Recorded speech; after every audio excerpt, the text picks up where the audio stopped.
The reason you keep going through these seasons of up and down, I don't really understand why I'm going through so much warfare. I constantly feel depressed. I feel really high highs and really, really low lows. This is a guarantee that this is the reason behind it. I saw this in Psalms 52:8 this morning. I want to share this with you guys. Without further ado, welcome back to Love Note. Grateful to be a part of your Jesus story. Though it may be a very small portion, I want to encourage you to keep believing God for a different life, a different future, more stability and more freedom no matter what life brings your way. But right here, without further ado, kicking it off in Psalms 52 verse 8, this is King David, and he says, "And I saw myself as a green olive tree planted in the house of God." Now, the reason I want to bring this up is we see right here, he calls himself a green olive tree. We're going to get to that here in just a second. But the Word of God says that he was planted. He was planted in the house of God. So I want to ask us a question this morning. Are you the one that's always going from church to church, from Bible study to Bible study, maybe even ministry school to ministry school? Or are you one that's marked by faithfulness and loyalty? Are you one that's marked by being consistent and being planted in a house? I want to tell you right now that there's a specific soil that God has called your life to be planted inside of. There's a specific church that God has called your life to be planted inside of.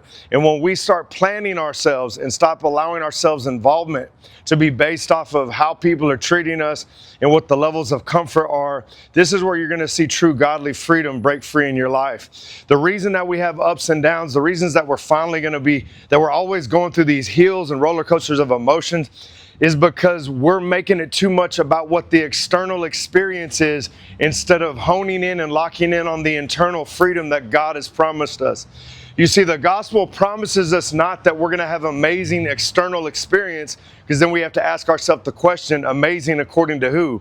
The promise of the gospel is that no matter what you're going through, we have the ability to be internally free, regardless of what our external variables are or our external situations are. So I want to ask you today, are you one whose life is marked by being planted? Are you stuck inside the box that God has called you to be in? That planter's box is what I'm talking about. Are you in that place? Have you committed to a local body? Have you committed to a body of believers that's gathering faithfully around the Word of God and the presence of God? Is that your life? Or have you found yourself going from season to seasons, from churches to churches, Bible studies to Bible studies? If you want to see true freedom and consistency break free in your life, then you're not going to see it happen outside of true stability and freedom that's provided by us being planted in the Word, planted in a community. God has called us to live in a community of faith. This is a fact. Right here, David says that I found myself like a green olive tree planted. He was planted.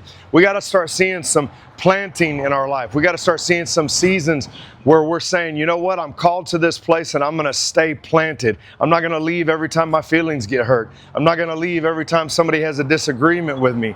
I'm not going to leave every time that there's a series that I don't agree with.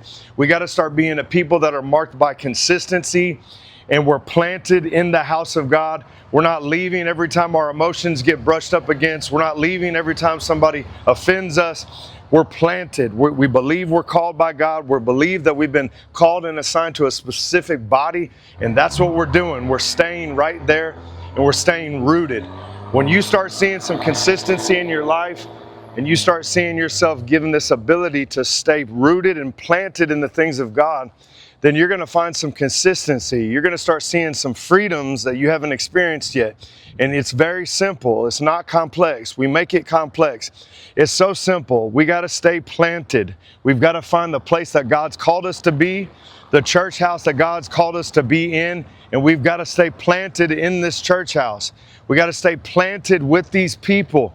You know, the Bible says don't forsake the assembly of the brethren, and there's a very specific reason that he does that. He tells us to stay planted.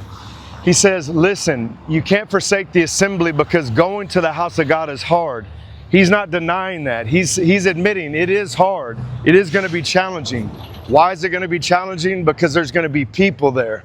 The challenge about church oftentimes is that there's people there.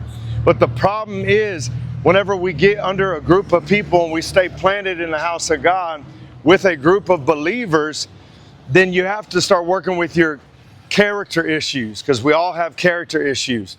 Nobody gets away from this. Character issues, character flaws. So when I go to the house of God and I stay planted in the house of God, then I'm going to see that my character flaws are bumping up against my brother's character flaws. Her issues and her opinions are brushing up against their issues and opinions. It's a cyclical cycle. We're going to see this over and over again. But if we can understand that we all have flaws, we all have issues, everybody's got character issues that need to be worked out. And if we can just embrace this, instead of running every time we get offended, if we can just embrace the fact that we all have character flaws and issues, then we stop forsaking the assembly. We start going into the house of God faithfully. And then before you know it, these jagged edges on your character and my character, they start bumping up against each other. Friction starts to take place.